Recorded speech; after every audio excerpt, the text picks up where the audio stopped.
Hi అండి, welcome back to our channel అమ్మ చేతి ప్రేమ. ఈరోజు మన ఛానల్లో నేను చూపించబోయే రెసిపీ వచ్చేసి జంతికలు. ఎక్కువగా అందరూ జంతికల్ని శనగపిండి, పుట్నాల పప్పు, మినపగుళ్ళు ఇలాంటి వాటితో చేస్తుంటారు కదా. మరి ఇవేమీ లేకుండా కూడా జంతికల్ని చూస్తున్నారు కదా, చాలా అంటే చాలా గుల్లగా, చాలా టేస్టీగా తయారు చేసుకోవచ్చు. ఇవైతే ఆయిల్ కూడా అస్సలు పీల్చుకోండి. మీరు చూస్తున్నారు కదా, చూడండి చేతికి కొంచెం కూడా ఆయిల్ అంటుకోలేదు. అలాగే చాలా అంటే చాలా క్రిస్పీగా కూడా ఉంటాయి. మరి ఈ క్రిస్పీ అండ్ టేస్టీ జంతికలను తయారు చేయడానికి అయితే వీడియో చివరి వరకు చూసేయండి. చూస్తున్నారు కదా, నేను ఇక్కడ ఈ జంతికల్ని సగ్గుబియ్యంతో అయితే చేస్తున్నాను. ముందుగా 1 కప్పు వరకు ఇలా సగ్గుబియ్యాన్ని ప్యాన్లో వేసుకుని లో ఫ్లేమ్లో వీటిని అయితే వేపించుకోవాలి. ఇలా సగ్గుబియ్యంతో చేసే జంతికలు చాలా అంటే చాలా క్రిస్పీగా, చాలా టేస్టీగా వస్తాయి. ఇవి ఈ సగ్గుబియ్యం వేగడానికి కొంచెం టైం ఎక్కువే తీసుకుంటుంది. ఫ్లేమ్ అయితే లో టు మీడియంలో పెట్టుకుని 10 నిమిషాల పాటు వీటిని అయితే వేపించుకోవాలండి. నేను తీసుకున్న ఈ క్వాంటిటీ అయితే 10 నిమిషాలు టైం పట్టింది. ఇవి వేగింది అని మనకి ఎలా తెలుస్తుందంటే, లైట్గా అవి సైజ్ అనేవి డబుల్ అవుతాయి. అలాగే నువ్వుల్లాగా ఇవి కూడా లైట్గా పాపప్ అవుతాయి అన్నమాట. ఇప్పుడు ఈ సగ్గుబియ్యాన్ని వేపించేటప్పుడు ఏమాత్రం మాడిపోకుండా అయితే చూసుకోండి. ఇవి ఇలా వేగిన తర్వాత దీనిలోకి మనం ఏ కప్పుతో అయితే సగ్గుబియ్యం తీసుకున్నామో అదే కప్పుతో 1/2 కప్పు వరకు పెసరపప్పు వేసుకోవాలి. ఇక్కడ మనం వేసిన ఈ పెసరపప్పు వేగడానికి ఎక్కువ టైం పట్టదండి, ఎందుకంటే ప్యాన్ ఆల్రెడీ వేడిగానే ఉంది కదా. నేను ఇక్కడ 1 కప్పు వరకు సగ్గుబియ్యం తీసుకున్నాను కదా, దానిలో 1/2 కప్పు వరకు పెసరపప్పు అయితే తీసుకున్నాను. ఒక 3-4 నిమిషాల్లో ఇవైతే వేగిపోతాయి. మనం ఇవి వేపించే ప్రాసెస్లోనే ఉందండి టేస్ట్ అంతా. ఎక్కడ కూడా మాడిపోకుండా అయితే వేపించుకోండి. ఫ్లేమ్ అయితే లోలో పెట్టుకుని ఇవి రెండిట్లని వేపించుకోండి. మనకి పెసరపప్పు వేగిందా లేదా తెలుసుకోవాలంటే చూడండి, ఇక్కడ చూపిస్తున్నట్టు అక్కడక్కడ కొన్ని ఇలా కలర్ కొంచెం డార్క్ కలర్లోకి మారుతాయి. చూడండి, అబ్జర్వ్ చేయండి, అక్కడక్కడ కొన్ని ఇలా డార్క్ కలర్లోకి మారితే సరిపోతాయి. ఈ విధంగా వేగితే సరిపోతాయి. ఇప్పుడు స్టవ్ ఆఫ్ చేసేసి వీటిని అయితే వేరొక ప్లేట్లోకి ట్రాన్స్ఫర్ చేసేసుకోండి. ఇదే ప్యాన్లో ఇలాగే ఉంచేస్తే ప్యాన్ వేడికి ఇవి ఇంకా మాడిపోయే ఛాన్స్ ఉంటాయన్నమాట. ఇప్పుడైతే ఇవి రెండు కూడా పూర్తిగా చల్లారనివ్వాలి. చల్లారిన తర్వాత మిక్సీ జార్లో వేసుకుని మెత్తని పొడి కింద మిక్సీ పట్టుకోవాలి. మీరు ఇన్ కేసు ఎక్కువ క్వాంటిటీలో చేసేటట్టయితే పిండి మరికి ఇచ్చేసుకుంటే మెత్తగా అయితే ఆడించేసుకోవచ్చు. నేను ఇక్కడ చూపిస్తున్నాను చూడండి, మెత్తని పొడి కింద అయ్యేటట్లు మిక్సీ పట్టుకుంటే సరిపోతుంది. ఇప్పుడు ఒక వెడల్పాటి పళ్ళెం తీసుకుని దానిలో ఈ విధంగా జల్లెడ పెట్టుకుని మనం ఏ కప్పుతో అయితే సగ్గుబియ్యం, పెసరపప్పు కొలుచుకున్నామో అదే కప్పుతో 3 కప్పుల వరకు వరిపిండిని అయితే తీసుకోవాలి. నేను తీసుకునే పిండి వచ్చేసి మామూలుగా బయట స్టోర్లో తీసుకుందేనండి. మనకి ఎప్పుడైనా కూడా పిండి వంటలు అనేది రేషన్ బియ్యంతో చేసుకుంటే టేస్ట్ చాలా బాగుంటుందండి. మీకు వీలైతే రేషన్ బియ్యం దొరికితే వాటితోనే చేసుకోండి.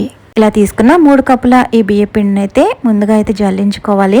చూడండి, ఇలా జల్లించుకున్న తర్వాత మనం మిక్సీ పట్టుకున్న సగ్గుబియ్యం, పెసరపప్పు పొడి ఉంది కదా, ఆ పొడిని అయితే దీన్ని కూడా జల్లెడలో వేసుకుని జల్లించేసుకోవాలి. చూడండి, ఇలా జల్లించుకోగా నాకు ఇక్కడ రవ్వ అనేది ఎక్కువ క్వాంటిటీలో మిగిలిపోయింది కదా. ఇప్పుడు దీన్ని మళ్ళీ మిక్సీ జార్లో వేసుకుని మెత్తని పొడి కింద చేసుకోవాలి. మనకి ఎక్కడా కూడా రవ్వ అనేది తగలకుండా మెత్తని పొడి కింద అయ్యేంత వరకు కూడా ఈ విధంగా మిక్సీ పట్టుకుంటూ దీంట్లో వేసుకుని జల్లించుకోవాలి. చూడండి, ఈ విధంగా జల్లించుకోగా చివరిగా నాకు ఇక్కడ 2 టేబుల్ స్పూన్ల వరకు రవ్వ అయితే మిగిలింది. ఇప్పుడైతే ఇంకా దీన్ని పక్కకు తీసేసుకుంటున్నాను. ఇప్పుడైతే దీనిలోకి సాల్ట్ యాడ్ చేస్తున్నాను. ఈ మొత్తానికి కలిపి 1.5 టేబుల్ స్పూన్ వరకు అయితే సాల్ట్ అయితే పడుతుంది. అలాగే 1 స్పూన్ కారం, అలాగే 1.5 టేబుల్ స్పూన్ వరకు వామ్ అయితే ఇక్కడ చూపిస్తున్నట్టు నలిపి తీసుకోవాలి. వామ్ ఎప్పుడు కూడా డైరెక్ట్గా వేయకుండా నలిపి తీసుకుంటే దాని ఫ్లేవర్స్ అనేవి బయటికి వస్తాయన్నమాట. ఇప్పుడు దీనిలోకి 2 టేబుల్ స్పూన్ల వరకు నువ్వులు అయితే యాడ్ చేసుకోవాలి. ఇలా వేసుకున్న ఇవన్నీ కూడా ఇక్కడ చూపిస్తున్నట్టు బాగా పిండిలో బాగా కలిసేటట్టు ఈ విధంగా కలుపుకోవాలి. ఇలా కలుపుకున్న తర్వాత మనం వేసిన సాల్ట్ సరిపోయిందో లేదో కొంచెం తీసుకుని టేస్ట్ చేసి చూడండి. ఇన్ కేస్ మీకు తక్కువైంది అనుకుంటే కొంచెం సాల్ట్ని యాడ్ చేసుకోవచ్చు. నాకు ఇక్కడ కొంచెం తక్కువైంది అనిపించింది, అందుకని మరో 1/2 స్పూన్ వరకు సాల్ట్ అయితే యాడ్ చేసి మళ్ళీ ఒకసారి అంతా కూడా బాగా మిక్స్ చేశాను. ఇప్పుడు దీనిలోకి 2-3 టేబుల్ స్పూన్ల వరకు బటర్ కానీ లేదా నెయ్యిని కానీ యాడ్ చేసుకోవాలి. ఇన్ కేస్ బటర్, నెయ్యి 2 లేకపోతే ఆయిల్ అయినా సరే కొంచెం వేడి చేసి దీంట్లో యాడ్ చేసుకోవాలి. నేనైతే ఇక్కడ నెయ్యి అయితే వేసానండి. ఇలా నెయ్యి వేసుకున్న తర్వాత ఇదంతా కూడా బాగా కలిసేటట్టు నెయ్యిని బాగా రబ్ చేస్తూ పిండిలోకి బాగా కలుపుకోవాలి. చూడండి ఇదంతా బాగా కలుపుకున్న తర్వాత కొంచెం పిండిని ఇలా గట్టిగా నొక్కి చూస్తే ఇలా ఉండ కింద ఫామ్ అవ్వాలి. ఇలా ఉండ కింద ఫామ్ అయితే మనం వేసిన నెయ్యి అనేది సరిపోయినట్టమాట. ఇన్కేస్ ఇలా ఉండ కింద ఫామ్ అవ్వకపోతే ఇంకొంచెం నెయ్యి కానీ నూనె కానీ యాడ్ చేసుకుని వేడి చేసి మళ్ళీ ఒకసారి అంతా కూడా మిక్స్ చేసుకోండి. ఇప్పుడు దీనిలోకి వాటర్ అయితే యాడ్ చేసుకోవాలి. నేను వేస్తున్న నీళ్ళైతే వేడి చేసి ఏమి వేయట్లేదు, మామూలుగా రూమ్ టెంపరేచర్లో ఉన్న వాటరే వేస్తున్నాను. మనకి ఇక్కడ సగ్గుబియ్యం వేసిన వలన కొంచెం వాటర్ ఎక్కువే పీల్చుకుంటుందండి. ఇక్కడ నేను తీసుకున్న 3 కప్పుల బియ్య పిండికి కరెక్ట్గా 3 కప్పుల వరకు వాటర్ అయితే పడుతుంది. మనకి వాటర్ అనేది ఒకేసారి వేసేయకుండా కొంచెం కొంచెం కలుపుకుంటూ వాటర్ని యాడ్ చేసుకుంటూ ఉండాలన్నమాట. చూడండి ఈ విధంగా కొంచెం సాఫ్ట్గా మెత్తగా అయ్యేటట్లు ఈ పిండిని అయితే ఈ విధంగా కలుపుకోవాలి. మరీ ఎక్కువ సాఫ్ట్గా కాకుండా మీడియంగా ఈ విధంగా సాఫ్ట్గా అయ్యేటట్లు కలుపుకోవాలి. ఇలా కలుపుకున్న దీంట్లోంచి మనకు కావాల్సిన పిండి ముద్దని ఇలా పక్కకు తీసుకుని మిగతా పిండి ముద్ద ఆరిపోకుండా ఒక తడి క్లాత్ని ఇలా గట్టిగా పిండేసి దీని మీద వేసుకుంటే ఈ పిండి ఆరిపోకుండా అయితే ఉంటుంది. ఇప్పుడు మనం జంతికలు చేసుకునే గొట్ట ఉంటుంది కదా, దానికి ఇలా ముందుగా ఆయిల్ కానీ నెయ్యి కానీ మొత్తం లోపలంతా పట్టేటట్లు ఇలా అప్లై చేసుకోవాలి. ఇది ఫస్ట్ ఒకసారి అప్లై చేసుకుంటే సరిపోతుందండి, ప్రతిసారి అవసరం లేదు. ఇప్పుడు మనం రెడీగా పక్కన ఉంచుకున్న ఈ పిండిని అయితే దీంట్లో పెట్టుకోవాలి. ఇక్కడ నేను 3 హోల్స్ ఉన్న ఈ జంతికల గొట్టం ప్లేట్ అయితే తీసుకున్నాను. మీరు ఇంకొంచెం పెద్ద సైజులో కావాలనుకుంటే స్టార్ ఉన్నది కూడా తీసుకోవచ్చు అన్నమాట. ఇప్పుడు నేను ఇక్కడ చూపిస్తున్నాను చూడండి, ఆల్రెడీ నేను స్టవ్ మీద ఆయిల్ని పెట్టుకుని మీడియం హీట్లో వెయిట్ చేశాను. కొంచెం ఈ పిండిని ఈ విధంగా వేసి చూడండి, ఇలా వెంటనే ఈ పిండి ఇలా పైకి తేలుతుందంటే ఆయిల్ కరెక్ట్ టెంపరేచర్లో ఉన్నట్టు.